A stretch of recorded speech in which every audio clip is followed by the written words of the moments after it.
Welcome to Drams and Dragons. This week, Dustin and I are traveling to the far country, a lawless country. We're talking Joe Abercrombie's book, Red Country. Yeehaw. How are you Maybe. doing? Yeah. How are you doing tonight, man? Hey, I'm doing great. I'm doing great. I'm staying afloat as much as I can. World's a little wacky right now, so Mhm. um For sure. yeah, for sure. But I'm good though. I'm taking a break from booze tonight. So I have a nice glass of Egyptian something tea. It's got licorice in it, which I don't like, but it's the only herbal stuff we had, so it won't keep me awake because I'm 40. Yeah, Caffeine keeps me awake, so that's how I'm doing. yeah. How All about you, right. man? I How are am gonna things? have. Well, things are. They're going pretty well for the most part, except just the world is falling apart around us. So, you know, you Yeah. know. Um, Let's see. I am going to be drinking a little bit of whiskey tonight. Before we do the whiskey, I'd like to go over a couple of updates. Mm. The first is a news update from, um, I don't know, like a month ago now, 2 months Mhm. ago, almost a month and a half. We did an episode where we're talking about 2025 news, 2025 things that we're looking forward to. We got an update on one of those things, which is the new Witcher novel, Crossroads of Ravens, has an English language release date. It's coming September 30th. So that's pretty cool. That news hit sometime in the last week. I just saw it a couple days ago. Pretty excited about that. Oh man, I'll have to start reading some of that so we can do a show on it. I've never read any of his stuff, Maybe any of the that'll be Witcher one of the stuff. things we do soon. We should. Yeah, Yeah, I've always been into absolutely. it. And I'd be I down yeah, down to talk about some of that for sure. and I got this thing too. I'm really interested in fantasy written by people with a different cultural background than me. Mm-hmm. I lived in Japan for a little while, and it was such a cool thing experiencing a culture that had just completely different roots, and it's really mind expanding and all that. So down for some Yeah. Polish It stuff. definitely it definitely comes from like a totally different like reference frame. Cool. It's pretty cool. We could talk about that another time, but it's one of the things that like was very frustrating in the debate about like the show and the adaptation and all that stuff. Mm, Where they're doing all these wholesale changes and they're really changing the show to be sort of this multicultural American thing and dealing with our issues. And it's like, no. The books are dealing with very real issues in Poland, and like serious things like anti-Semitism and pogroms and like yeah. real, and they're like, well, no, we have to make it about America. And it's What's like, great about Poland too is they don't like Nazis in yeah, Poland. They really don't like Nazis, which I yeah, really appreciate about their culture. Um, absolutely. I wish maybe our culture. No, sorry, we're getting uh, political. but yeah, then the other piece of the other little update is we had done an episode. The last episode we did was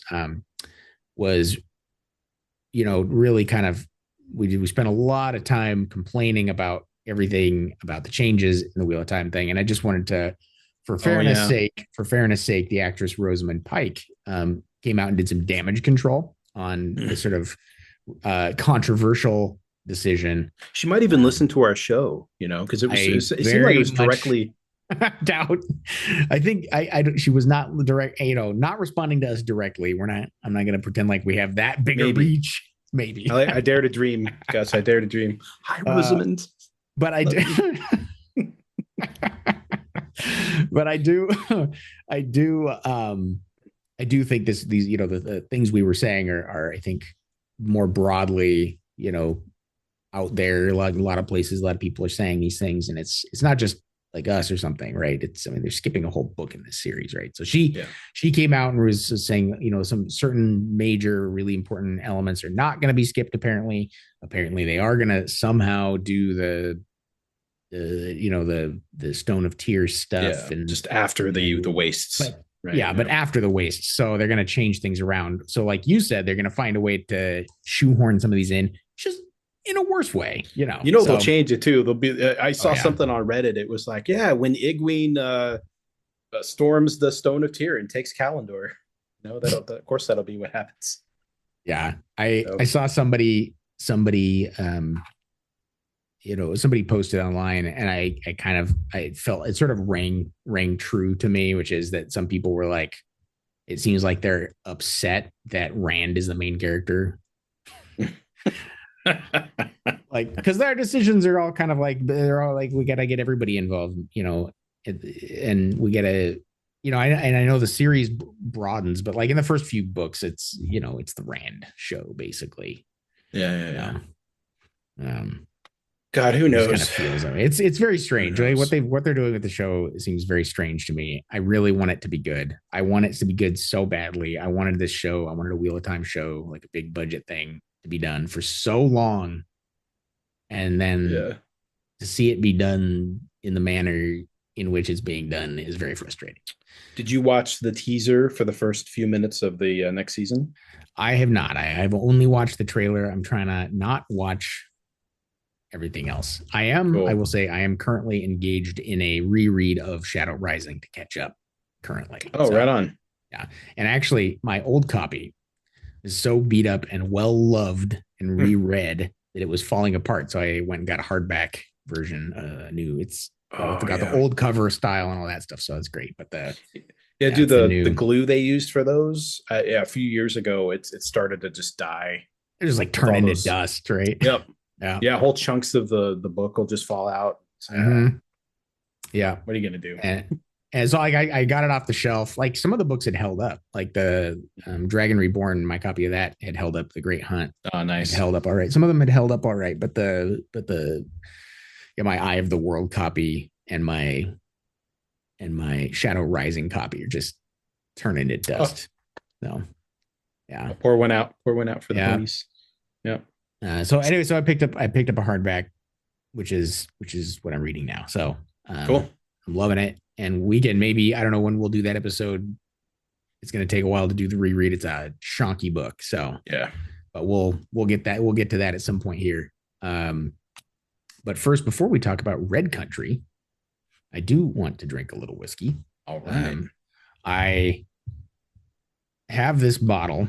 What I'm going to try tonight is um, a whiskey called Old Emmer. It is a cask strength, and I've got it's 58.3%. It is a whiskey that I had sitting on my shelf for a long time. Uh, it's like half gone. It's been sitting there forever. It's been collecting dust, and I figured I might as well break it out and try it. So, Cool. or not try it. I've already tried it. Obviously, something I got. It's a bourbon I got a long time ago, and you know, I will review it for you, and then I Not, will, as a caveat, it Mhm. is a total wine. It I is was a about to total ask wine that. bourbon. Yeah, Yeah. Now, a couple episodes you had some words about Total Wine Direct Bourbons. I did. I went on a whole Yeah. rant, and then I cut out like 90% of the rant. There's it didn't it disrupted the flow of the episode. I was gonna make the episode like 90 minutes long or something else. Oh, gotcha. Anyway, but my feelings on Total Wine have not particularly changed. I'm very frustrated, and yet Mhm. when I went in a long time ago and tried this, at the time I thought it was pretty good, and it was fairly affordable back when I bought it. So um, this is a wheated bourbon. Emmer is the name of a wheat, so Emmer wheat. Okay. So it's a wheated bourbon. It's got a similar mash bill to my understanding is it's got a similar mash bill to some of the popular wheated bourbons out there. Uh, some of the very expensive wheated bourbons, like those. There's so many of these like ridiculously expensive, you know, um, the Happy Van Winkles of the world, right? Like these Oh really yeah. expensive, wheated bourbons out there, and so yeah, so I'm not going to say it's that good, or anything, or that sought after, or that desired, or whatever. But like, I'm just saying, Yeah. it's in that ballpark. Okay. Cool. Mm. So just on the nose, well, first we'll get color. Color just looks like caramel added. Yeah, it's very looks very rich and caramelly. Are you sure you got added there?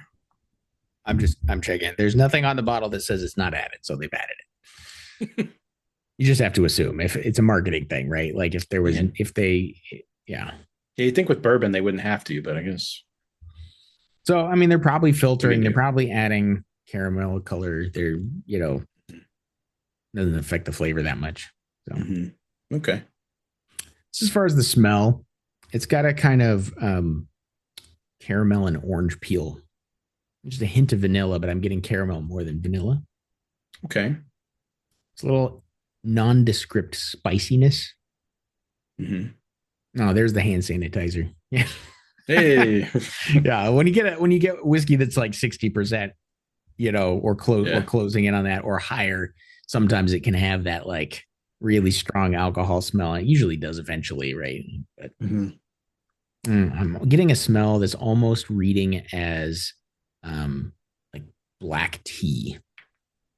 Oh, okay. And then digging into the spice a little more, I'm getting some cinnamon.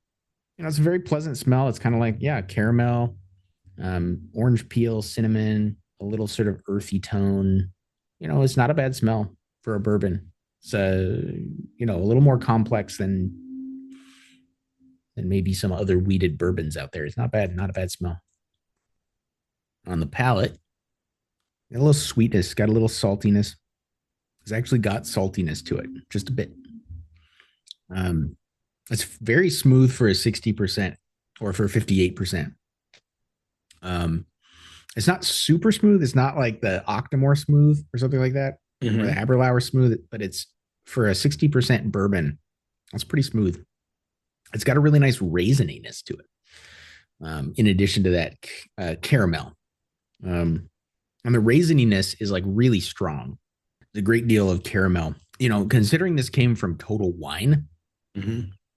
like it's surprisingly decent. I would not necessarily put it up there with my favorite bourbons, but certainly it's not bad. Hmm. Yeah, it yeah, and it reviews well. I kind of Google searched it and Mm-hmm. people seem to enjoy it. No, it's also got like a, now that I've taken a few sips now, picking up like some almost honey sweetness with it. Okay. But there's like these layers of flavor. It's like, um, yeah, it's like it's actually got, it's surprising because it comes from Total Wine. It's got these like layers of different things going on, and you don't normally find from like store brand, Total Wine brand kind of things. I mean, it's worth noting Total Wine didn't make this; it's Spirits Direct, right? So it's like they go out and they buy barrels or they buy stock from somebody, Hmm. put it under their own label. So this could have come from anywhere. I mean, this could have come from. I think when I did a little reading on it after I bought it, I saw that it had come from like a brand that's owned by like Sazerac or something. So like, I mean, Hmm. it's a good parent company making good products, right? And they had got this, and maybe it's from, it's kind of a specific thing. Like Emmer wheat is not broadly used. It's like a heritage wheat, strain of wheat. Okay. And so there are a few distillers, like serious distillers, making high end stuff using Emmer wheat. So it's actually entirely possible that they went and bought the substandard or the subpar barrels from somebody like that that's doing that at that high level. They went and bought the sort of barrels that were not going to make the cut and then mix them together, maybe mix them with some other things, do a little extra aging, you know, and make it make sense essentially as a drink. So it's not bad actually. Cool. Um, it's not my favorite bourbon, Hmm. but it's for what it is, it's surprisingly solid. Nice. It's drinkable. Man, I love when they do that stuff with the grains. Like I mean, my wife is a sourdough person, so she Mm-hmm. uses all kinds of the ancient grain, got einkorn and Yeah. spelt normal stuff. I haven't heard of Emmer, but it's that's pretty there's a cool market for it. and that novelty thing, man, is such a draw for people. Like I'm so Mhm. interested. I'm not even a bourbon guy. I'd love to try it just to taste what Emmer tastes like when it's Yeah, it distilled has into it the has whiskey. a It's cool. complexity. It has a complexity to the bourbon that I would not expect necessarily from weeded stuff. I would expect it Hmm. more from, sort of more rye stuff. Yeah. But that's just, maybe that's my own expectations for what I've tasted and what I've drank. But it it yeah, actually has some complexity. And my experience with weeded bourbons previously before this has almost always been like, oh, Maker's Mark or different things in that kind of category where they're adding wheat to these things to make them super smooth, not to Yeah. add like flavors or anything, but just to kind of make them sweeter and smoother. And I've never cared for that. I mean, it's fine in its place, but it's not my thing. Yeah. But this for a weeded bourbon, this is it's pretty good. It's pretty Cool. interesting. It's pretty different. Yeah, it's kind of hot. I have a bottle waiting for me from it's a snowflake bottle that I've been telling you about from Oh Colorado. yeah, yeah, yeah. Yeah, and that's a weeded. So I think it's more of Mm-hmm. an American, but it's got corn and it's got several different types of wheat in there. And Mm-hmm. yeah, you can get it's a cool new frontier, man. The flavors you can eke out of it. Yeah, Right for sure. on. Yeah, and I just to wrap up, as far as the finish is a little hot, not little on the hot side. Like once it's down, it's a little on Mhm. the hot side, and it's actually get a lot of the raisin comes Okay. back, like in the sort of afterglow, right? Hmm. The raisin sort of comes back out, and it's a very prominent flavor in this. So Cool. not on the nose, but on the palate. So, oh All yeah, there right. you go. There you go. Do I recommend it? Um, I don't know. It's kind of an interesting dram. It's not. I don't wholeheartedly recommend it, but I don't Hmm. not recommend it. It's different. It's the Emmer wheat. The fact that it's like this other thing. This Yeah. other grain is pretty cool. Maybe it's worth trying. You know. Yeah. Maybe if you're Uh, being pressured at Total Wine, like, hey, oh yeah. come on, man, If you get maybe it, if you consider trying it. can, exactly. Look, if you can, and you get to Total Wine, I practically guarantee they're going to be shoving samples of this into your face. So, maybe go get a sample there. It's actually not bad. And again, this is the cask strength one they sell in non cask strength as Yeah. well. I Yeah, the cask strength is full flavored and Hmm. and it sort of has the intensity you expect from that in terms of the flavor and the smell. So not bad. Cool. Well, thanks for that, Gus. Yeah, Mhm. I'm excited to try it at some point. Yeah, it's actually pretty nice. So there you go. A Cool. total wine, a total wine dram. I'm Just glad. I'm for glad you did that. fairness, a total Yeah, wine it's dram. I will actually say is pretty good. nice. Yeah, there you go. There you go. Now, would I buy another bottle of this? No. But then Hmm. I'm definitely in the category of people where I don't usually buy bottles two times. I'm Yeah. always trying something else, right? So Yeah. I rarely repurchase a bottle. There's a few things I'll do it for, but Yeah. It's the way of it. Yeah. Cool. Thanks, all Gus. right. Well, Oh man, I'm so jealous as I drink my licorice tea. I don't even like licorice. I'm drinking it. Oh, uh, I'm with what's that guy? I'm with Ted Lasso, man. It's just dirty water. I don't know why people drink this dirty water. yeah. Mm. Anyways, So so moving on to the next ooh, thing. The next thing is the main thing, which is the red country. I shouldn't say red the red country, country. It's just which is red country. There's no red the country. in the name of the book. It's just red country. Red Yes, country by yeah. I Joe want to say it Abercrombie. with like an accent a little bit, like It's drawl. the red country. Red country. No, it's Yep. so this is the third standalone book uh by Joe Abercrombie in this series of standalones. First one was a sort of what would you say, like heist slash noir kind of revenge story, you Mm-hmm. know, Second one was a war story, kind of like Gettysburg was an homage, right, to the war movie. This one, Red Country, is an homage to the Western movie genre. Yep. But in a fantasy setting. Yeah. Just but in a fantasy setting. It's like a spaghetti Western, I guess you'd call it. Like it's got all the tropes you'd expect. You know, it's even got a sunset scene at the end. Oh, it's got all the good stuff. Would not say spaghetti Western. Oh. It's a less Clint Eastwood. We should get into this because it's less Clint Eastwood to me. I suppose as far as go ahead. John Wayne. I could see that. Not like Rio Bravo John Wayne, but like The Searchers John Wayne. And it's literally The Searchers. I mean, the plot is literally The Searchers, right? Like, yeah, that's true. Yeah. Have you seen that? Have you seen how many Westerns have you seen? Because I actually don't know this about you. How many Westerns have you seen? Have you a lot, little, medium? I've seen most anything that could be qualified as a spaghetti Western I've seen. I've watched a few John Wayne flicks over 10 years ago. Gotcha. And the spaghetti Westerns always drew me because I don't know, I was in a Tarantino phase and I was like, what were his the contributions to that? And then I read about samurai films and there's all these cool links between them. Yeah.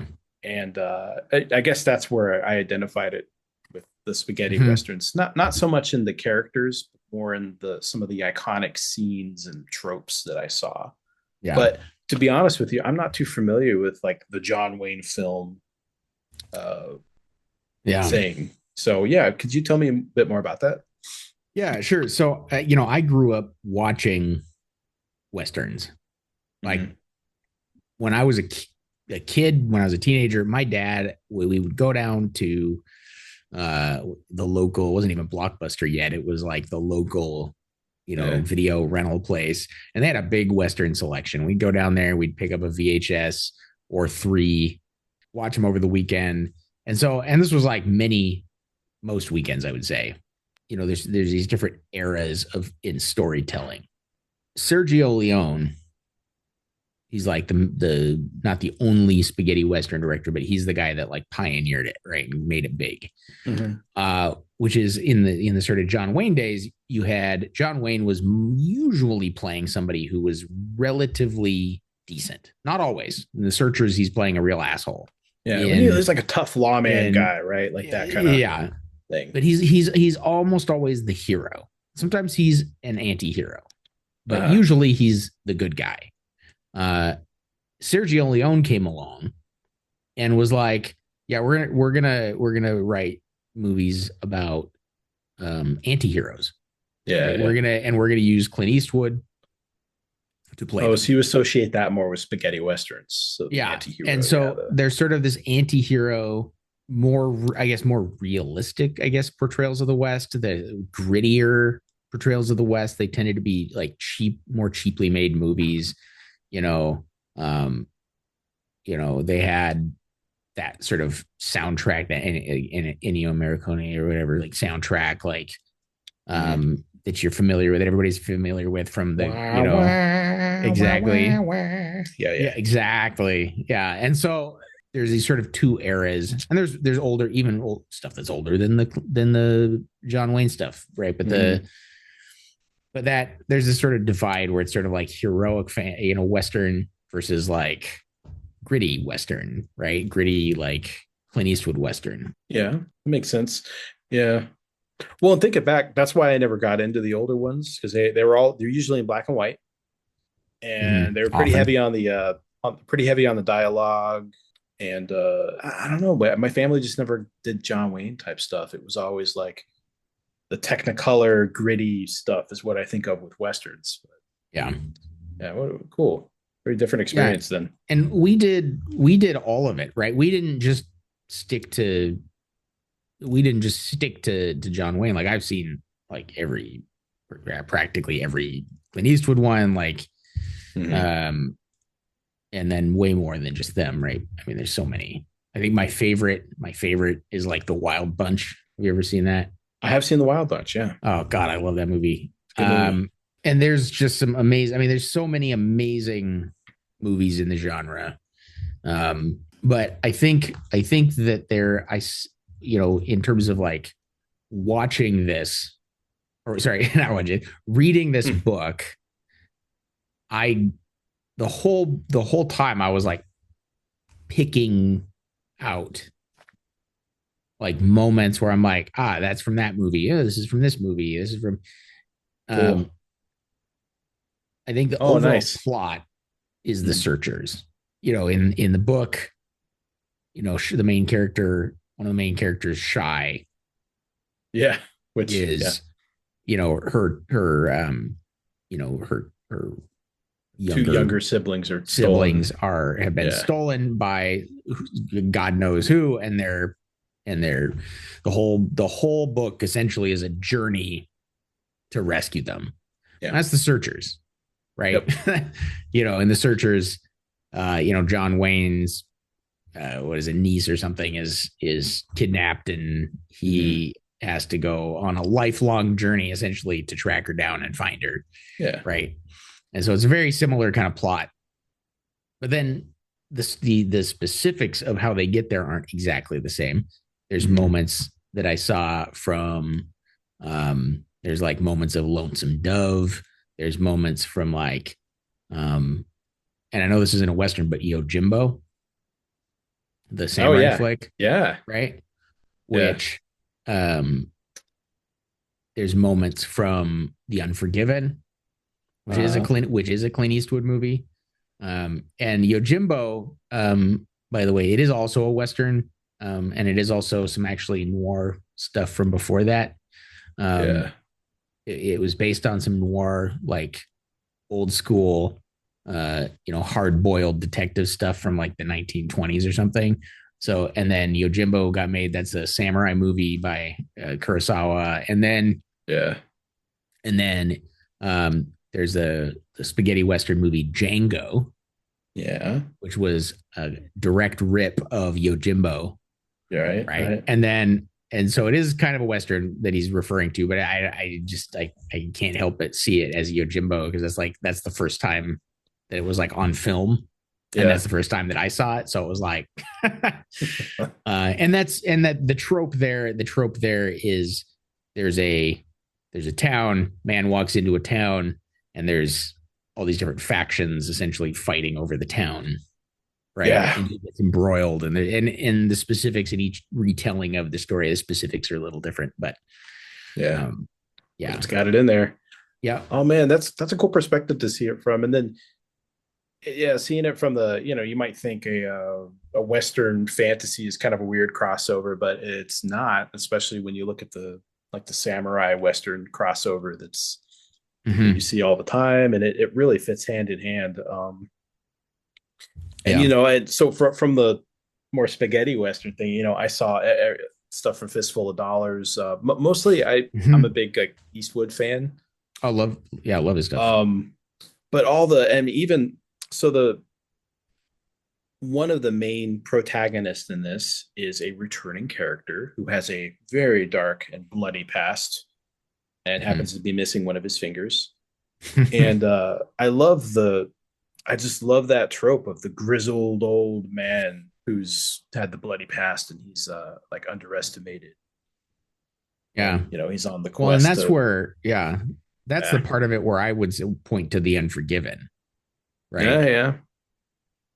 Right. Which is exactly that. Yeah. I mean, it's the guy, he's gone to live on a farm, and he's got this super violent past. He's living on a farm. He's peaceful now. Right. And then something pulls him out of retirement. Yes. Which is that his adopted daughter is her siblings and his adopted children have been stolen. Right. And he can't let that go, Yeah. So. Oh man. Yeah. What a great cautionary tale to not steal children. This is it's a good book for that. I thought that could be like the our title. wrong man's children. Yeah. That's why. Yeah, that's That's why why. you shouldn't do it right there. That's Yeah, the you only got. reason. I mean, yeah, you got Liam Neeson type Oh, stuff. God. You got Lamb. Um, Mhm. and uh, and yeah, man, I'm glad. Yeah, I'm glad you went with the Western route. I mean, it was really fun. So we said we are going to do this book. I thought I'd kind of go over it, and I ended up just reading the whole book again. It had been long enough, and I just wanted to put out there too, like on its own, this is just it's a great novel. It's a great Abercrombie is in top form. Um, See, it's I fun to read, and I don't totally agree that he was in oh, top form. I see. I Well, I'm sort of waxing poetic hey, about maybe in terms of westerns just being an enjoyable and things. read, I I couldn't put it yeah, down. I lost sleep. I did not. It was a little bit at times. It was a little bit of a struggle for me. Oh, really? Yeah, a lot of the Interesting. stuff didn't land for me. Really? I didn't Now, is hate this it your or first time reading anything. it, right? Yeah, this is my first time reading it, Okay. Yeah, I'm and curious. Yeah, what? Yeah. there was a lot that didn't land for me, and so I think that he is at his best as a writer when he is subverting tropes. That's this Like, whole deal. yeah, so the first Law trilogy is a whole subversion of like the fantasy epic. Uh-huh. Um, and there's some homage in the previous two books, like the in the previous two standalones. There's some homage in there, but there's a lot of subversion of those tropes that he's doing. Um, Mm. I didn't feel like he subverted a whole lot of tropes in this.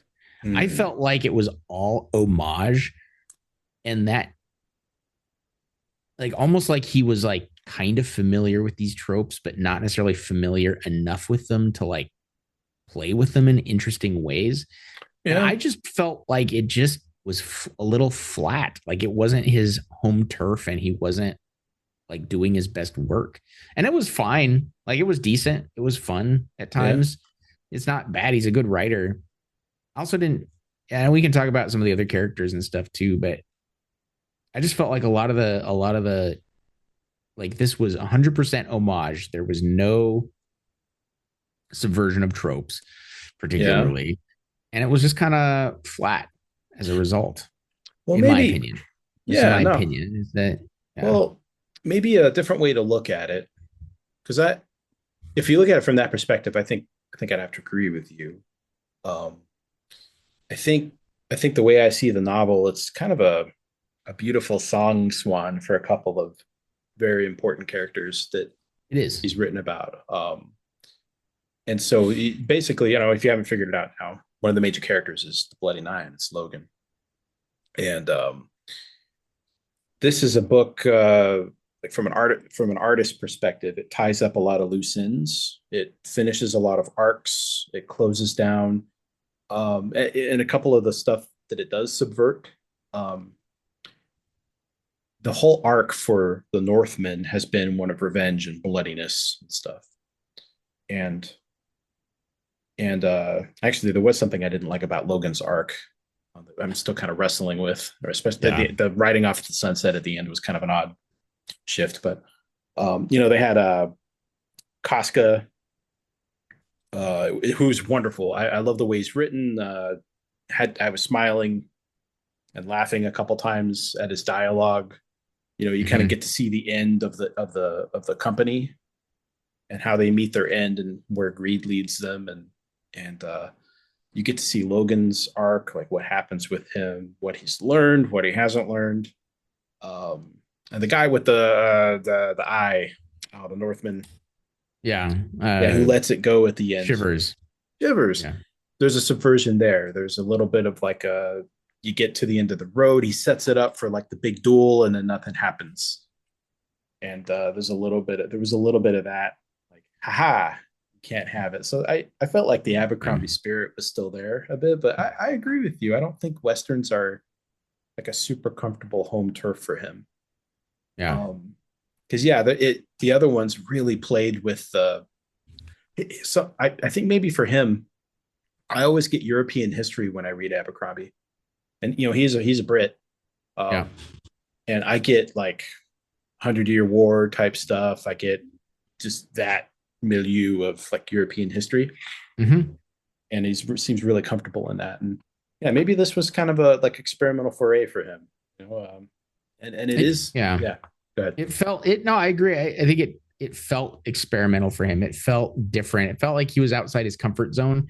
And I know Mm. that that can lead to some really cool things sometimes. And I just felt that instead, it just some of those things didn't land or feel impactful. I didn't have the same kind of urgency to get to the next page with this one. Mm. Um, a lot of the characters that are specific to this book, I still look. The Bloody Nine was great in like every scene he was in, and I wanted to see where he was going to go next. Yeah. Costco was still entertaining. He was still funny. He was still like kind of funny in like a horrible way. He was still like, this like, you know, just greedy, narcissistic, hilarious character. Yeah, it's wonderful. But everybody around them, Mm-hmm. from Shy, I was not invested at all in Shy. Mm-hmm. Well, the other main chapter character that has a lot of chapters in the book is a character called Temple, who's from he's from Casca's company, Yeah. and he sort of gets separated from the company and joins up with the I guess betrays the company really, and gets linked up with Shy and Lamb and their little, he calls them the Fellowship or whatever. So that neither of those characters, who are the vast majority of the chapters in the book, I just didn't care about either of them particularly. I didn't care about Temple's plight. I didn't care about Temple's moral sort of conundrums that he's having, and I didn't care. I didn't care. I Oh didn't think his man. character was that interesting. Oh. And Shy was interesting at times, but not like, oh, I got to keep reading her. I just didn't care about either of the main chapter characters in this book. They both were just kind of fine. They were both stand-ins where I was like, it was fine because I was seeing the story of Lamb slash Logan Nine Fingers, and I was seeing the story of Casca sort of through their eyes. But really, I would have just preferred if it had been written from their perspectives instead of from these other two essentially side character perspectives. Yeah. That's I and can see that. yeah, Yeah. I would just have rather have seen it from theirs. Well, what was their arc? I mean, their arc was so basically, so Temple he's like a leftover from the first trilogy where they had the siege of the Goska, right? Yeah, Like he lost his wife and kid, and he was a yeah, understudy of Kadia, which was the big religious person who mm-hmm. died there. So he's this damaged guy, and he's kind of a jack of all trades and stuff. And then Shy is a little bit of a like a stereotypical kind of hard bitten, like a hard worded woman. As a country gal, Yeah, hard bitten country gal. Spits through her teeth, you know. Yeah, And then so they meet up. It's kind of a love story, right? But in like a mm-hmm. Abercrombie way, it's like not really a love story, but kind of Yeah, enjoying each other a little bit. Um, I guess there's some character development there, but yeah, I mean, I think you could have taken them out and just because I think I'm with you. I wanted more Logan, basically. I just mm-hmm. ate it up, and I wanted more Yeah. Casca. Although I thought the Casca was good in the amounts it was, because too much Casca would be like, all right, I get it. It's Yeah. great, yeah. Well, it's fine when he comes in for a bit. I just didn't, but that was going to happen because of the direction the story went anyway. So I wouldn't be, but I just really would have liked to see more of Logan, being like I say more. He wasn't the chapter character at all at any point in the book. So I just felt like as far as the um as far as these like Abercrombie books go, like this to me was like there were a lot of decisions. Like I've loved everything basically that we read. I know I had some problems with like early in the first Law trilogy, but then once we got to the end, it was like all made sense, right? This is a standalone, and I just feel like it's the weakest, kind of the weakest book of the bunch, and it's still a good read. Yeah. You know, it's still a solid read. I'm not going to be like, oh, don't read it, anybody. I just am like, this is the first one in a while where I've just kind of been like, fine. Yeah. It's not, it feels, when saying that about an Abercrombie book feels wrong because everything else has been so good, Yeah. or so much of the rest of it has been amazing. And I've Yeah. loved the last couple that we read. The other standalones were so good. Yeah. I mean, genuinely phenomenal. And then Good for this books. one to be just fine feels like a huge letdown almost. Yeah. Like, Well, it's funny now that you mention that. When I first read them, I felt the same way about it. mm-hmm. And I don't know, the second reading, I think what got me this time is and the page turning apparatus for me was there are a lot of scenes that I really like that are Mm-hmm. those like iconic Western scenes. And some of them aren't iconic Western scenes. They're just like there's good fight scenes. Mm-hmm. I do like there's just there's that Abercrombie grittiness, like when the company is kind of liquidating the dragon people kind Mm-hmm. of thing. There's just like there's a feel to the book that caught me this time. This feel of like waste and denigration and like the what greed does to a person. So I think that on the second read, that's kind of why I enjoyed it. I enjoyed it for some of the background themes that were easier to kind of take in the second time through reading. Yeah. Um, if that's a thing. Well, that's the thing, but And yeah, for I sure. mean, but there's that whole scene like when Sweet. So another subversion thing. So you got this like frontiersman guy. He's basically like Mm-hmm. Paul, not Paul Bunyan, Dab sweet, but damn he's like sweet. a, yeah, Yeah, he's a frontiersman. He's like Wild Bill frontiersman. Hickok or Yeah. something, kind of. He's like And then maybe not he's Wild the Bill. scout. He's the scout. He's the guy. Well, yeah, he's the guy that like he knows the land better than Yeah, anybody, he's right? got an He indigenous leads. person as his partner, and Mm-hmm. yeah, and then but there's this great scene where he, he's the legend is bigger than the man, and um, I just I and there's a scene where he basically betrays his group Yeah.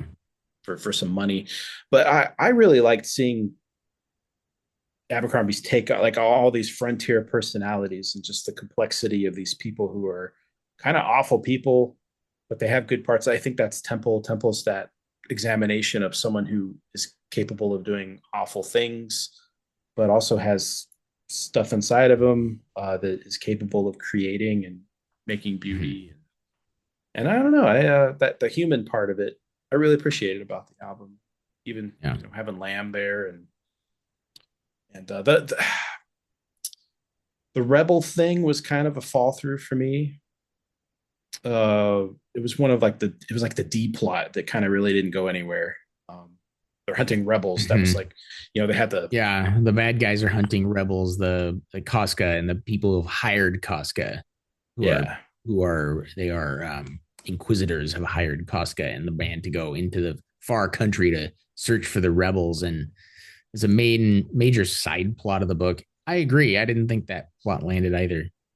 yeah. It was kind of Um, didn't really go too many places too. There was kind of a switcheroo at the end, but yeah, yeah, the switcheroo at the end was a little interesting, but I didn't care enough about um, the Cantless, the side character with the yeah, switcheroo. I didn't care enough about her character at that point at all. Like she was like total like forgettable, like throw in character.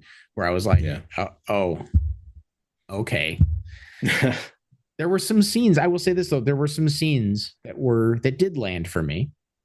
I thought Yeah. the duel with Glamma Yeah, Glam Golden and Golden was good. was a great scene, that like sort Oh of man, when slow he looks through his realization, yeah. that realization of who he's actually in the ring with, which is Logan Nine Fingers, and he's like, oh well, I guess I'm dead. uh, and then There's there's always a big. What was he saying? the He was like, "There's there's always a always a bigger shark out bigger, there." yeah, for sure. And then the other one that landed for me a bit was the fight in the with the ghosts in the wagon train. Oh That yeah, was a great, that's like that, like that's when I, when I said like sort of the lonesome dove like wagon train thing, yeah, like uh where it's like this sort of eclectic group of folks going through the country, in their wagon train, and the circle on the wagons, and like the yeah. uh and the the enemies come in. I mean, like, the ghosts are basically a stand-in for, Native American peoples, the Comanche or whatever would be in a, Yeah. John Wayne movie, and but it's a cool scene. The setup for it is cool. The execution, the way that there's sort of this realization from Shy about like who her adopted father is. She doesn't really Mm-hmm. know. She doesn't really know, but like that she's seeing that like, oh, okay, this guy that I see as this peaceful, loving, stepfather or whatever is actually Who's also a coward, right? who's also That's the she whole thinks he's thing. a Yeah. coward, right? Because he's always trying to avoid fights. And so she sees him as a coward because he's trying to avoid fights because he doesn't want to let the bloody nine out. Yeah. Right. And she takes that as cowardice. She doesn't understand. He never really explains it. Uh and so all of a sudden he's like just like tearing and he's like he's like almost like she's like he sees him almost like looking forward to the fight, right? Almost looking forward to killing the people that are attacking their caravan. And it's just like Yeah. it's like she's starting to get a sense for like her father, her adopted father, her is not who she thinks. And it's Yeah. this sort of slow reveal that happens over the course of this whole book. Yeah. Remember, That yeah. I thought was probably one of the best parts of the book.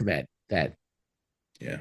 That unforgiven aspect of the book was probably the best executed element. Yeah, and then reason for Shy to be in there. I love that part where she finds out that he was a king at some point, and she Mm-hmm. says something to him, and she's like, "Well, does that mean you're something like you're an asshole?" And he's like, "That's king asshole." Yeah. I forget that part. It was really good. Yeah. That was a But funny yeah, one. but that I think that's why the book is kind of near and dear to me too. I and that is part of Shy's arc that I did enjoy. Mm-hmm. She's very very like the best parts of Logan. Yeah. And it's kind of a beautiful part of the character that even though you have this guy with this bloody past, he has done something good. He has imparted something, Yeah. and he's made an impact on the world that's more than just putting people in the mud. And that's really cool for the arc. Yeah. I Um, guess what I feel when when I read this book in particular, when I read the other books, I read them and I'm like, Joe Abercrombie's doing those books better than what he's riffing on. mhm, And he's subverting tropes in really cool ways. mhm. In this one, all it did was it made me want to watch those other movies more. Like I want to watch The Unforgiven again. Yeah, Like I I know. Yeah, I'm started, in a Western mood too. like I am now in a Western. All it did was it gave me a taste for the Westerns that he's riffing on. Yeah, He didn't do it better. Like when right. he didn't do it better and then subvert tropes in interesting ways. Mhm. He just gave me kind of a hint of it, and then now I actually want to go see the sort of original. It's not like, yeah, that's how I feel Yeah, about it. Where it's like it's decent, it's fine, it's decent. It's I need to go now. I want to go I don't watch know. westerns, right? And Maybe he had. Yeah. I put on Red River actually Oh, cool. the other day after finishing this. I was like, I'll watch Red River. Yeah, It's like a John Wayne movie, you know, yeah. Oh man, I gotta watch more John Wayne classic. movies. It's been a while. Yeah. Dude, it's funny you say, the subversion of the. I was thinking Bone Tomahawk. You've seen Mm-hmm. that one, Mm-hmm. except it was like a reverse thing where instead of like mean indigenous people that eat people and stuff, they were nice indigenous people Yeah. that just want to raise kids. Yeah, that was an interesting part of it. Like, I didn't really get where they was going morally with that. So you have this character who's like one of the leaders of the dragon people, live up in the hills, and apparently there's a uh, automaton dragon that they're waiting to wake up. And this is one of the big like subplots. It's why the kids are stolen. And so apparently this guy paid this ruffian, this evil dude. He's like, hey, just give me some kids. And because Yeah. for some reason they can't have children up there, so they have to go out. He just steals them and kills their parents and stuff, and he brings them up, and then the guy up there pays him money, and then he's like, all right, you're my children now. So Yeah. that See kind of that fell flat a bit for me this it time. I was like, what? totally. That was something what I was going to bring up next. Actually, was the exact same thing Yeah. because and now okay, so and I wanted to ask you, Mm. does that ever come back around in the final trilogy? That is why it was so confusing to me because I had forgotten that whole subplot. Mm-hmm. It kind of does, and here's without giving away too much. The basic overplot is that magic is leaving the world. Like Mm-hmm. Baez, that's why Valant and Balk is appearing everywhere. Baez has identified that magic is going, and that the new power is commerce and money and that kind of power. So the next three books are they kind of go into more Flintlock style, like Yeah. it's industrial revolution kind of thing. And so I think this was the book that kind of it does start that off a little bit. You have the canon that they're testing out, Yeah. and you're showing the dissolution of the old ways, which by the way links with kind of my last point I wanted to make about the book. But before we get to that, so there is that kind of link where what was old, what power was, because that was the whole thing with the dragon people. They've been doing this for generations upon generations. Like they had these trees, which I thought was a cool way to show it that everybody just took a little shaving off of every day to make this beautiful sculpture, and they've been doing it for hundreds of years, maybe millennia. And Yeah. then when Casca's guys got up there with their greed, right? That was the whole theme of the book. Yeah. They just torched them because they had no idea what worth it was. So it was a symbol for the collapse of the old ways, and they couldn't care less about this dragon thing. And the guy's like, Mm-hmm. "Do you realize the power?" And Casca Yeah. was like, "Oh, I don't care about some stupid dragon." Yeah. Yeah. So Yeah. yeah, so it does. I guess it links like that, but that's about it. Mm-hmm. Nothing else for the dragon So people. not really that much because both the dragon people, and the ghosts, like I needed And more. yeah, I well, needed and more from both those groups. remember there was I another student there too. One of Baez's contemporaries. What was his name? Remember where they were like, "Wait, like this guy?" And he's like, "Exactly like him," because Mhm. that guy, there's nothing ever came out of that guy Nothing ever either. came out of that. Yeah. No, There and this it is just one of felt the like there was a wizards. bunch of Yeah, stuff. Yeah. And the wizards yeah, are a big deal, right? Like there's not very many of them. yeah, There is all this stuff in this book that just vanishes. That is never yeah, explained, is never delved into. I just felt like there's so much in this book that like I really wanted to like be super into it, but and I kept reading because there were things I wanted to know more about. And then at the end, you never yeah. learn. And maybe that's the point. Maybe that's his like over thing. Yeah, Like it's a bad point. You don't write the that's book his that take I it need away to from know. you. Like you No, want to this is know? Too stupid. bad. It's Yeah, over. that's bad writing though. At some point, like I don't. Even if you do it on purpose, it's just a dick move. Then, right? Like it's not good. It's I not mean, good. it's on brand. No. It's just a dick move, and it's not a good. It's not good. Yeah, I just felt like he needed to explain a few more things, and he doesn't have to go into like all the detail, but I just felt like it just fell flat in those Yeah, ways. yeah, yeah. Well, I think the last. I mean, and this is another kind of how I conceptualize the book is. I mean, most of the characters. I think it was just a tie up loose ends book. Um, Mm-hmm. I mean, even like the mayor was a returning character. It was cool to see how she ended up. Did you know this? She was the leader in Dagoska. She was the Spice Queen lady that Who's in the second, the or way the one that who's in Gladka let the go. yeah the one that yeah who's in the first of the standalones? Yeah, Yeah. I figured No, that no, out. no, No, no, not she's mine. not. Is she, oh yeah, she is in that. Yeah, That's right. Yeah. yeah. No, So it's kind of her. I Yeah. picked up on that. When I picked up on that. It's I can't remember what one of the chapters. Mm-hmm. Yeah, and yeah, no, it was a nice wrapping up book for Logan and Koska, Mm-hmm. and I appreciate it for that a bit. Um, yeah, man, I will say we're kind of wrapping up here. Mm-hmm. Running out of time here. I got to get going in a sec. Yeah. Um, I don't. I recommend it if you really are into the series already and you want to know kind of what the fates of a few characters are and it's sort of the ending of a whole chapter of this series, right?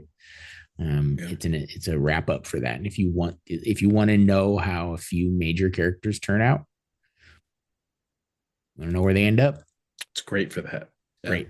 It's great for that. It does that with a couple of major ones, a couple of big popular characters. Yeah.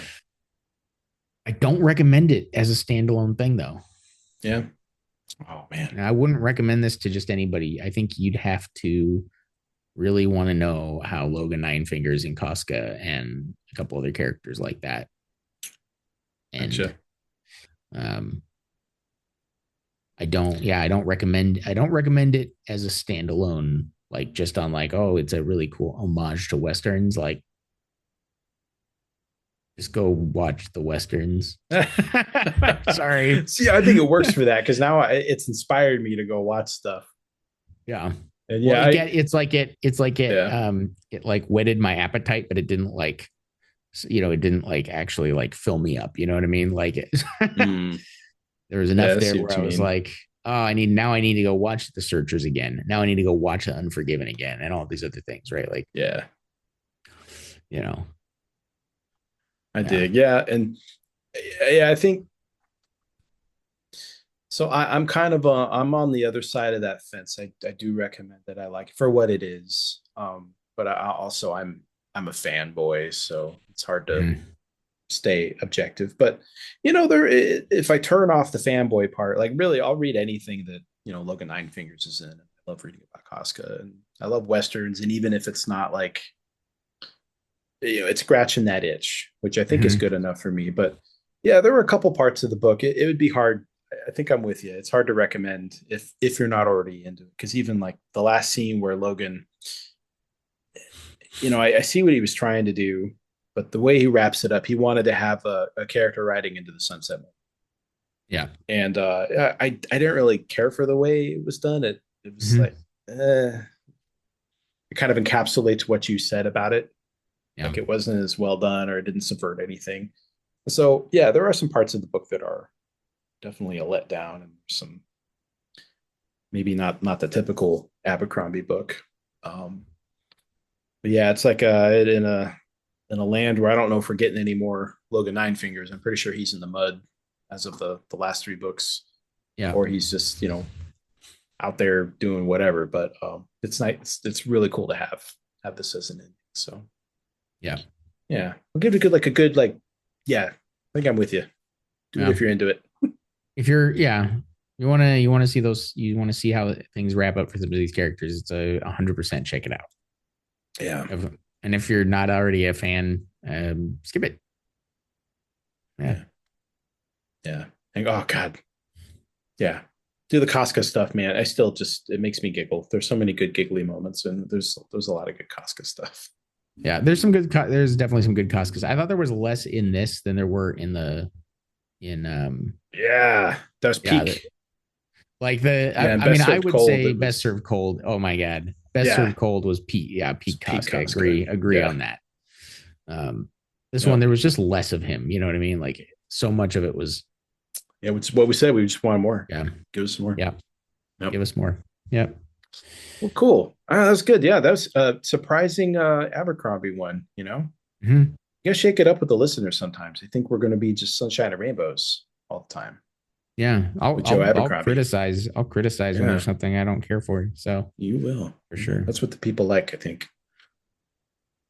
Oh man, well, guys, I think I feel pretty good. I think I've gotten everything out that I would need to talk about. Same the book. It was good. I'm glad it's over. I'm getting more sleep now. So that's been nice. Yeah, taking a break. Thank you all for listening. Hope you have a good night. Hope you enjoyed the show, and hope to see you on the next one. Good night. And stay gold. What's that? What's the name of that song? Like Fields of Gold or something, or Veins of Gold? It's something gold. Wah, wah, wah, wah, wah. Wah, wah, wah, wah, wah, wah, wah, wah, wah. Okay, that's it. All right. You're gonna cut that, right? Definitely not. No.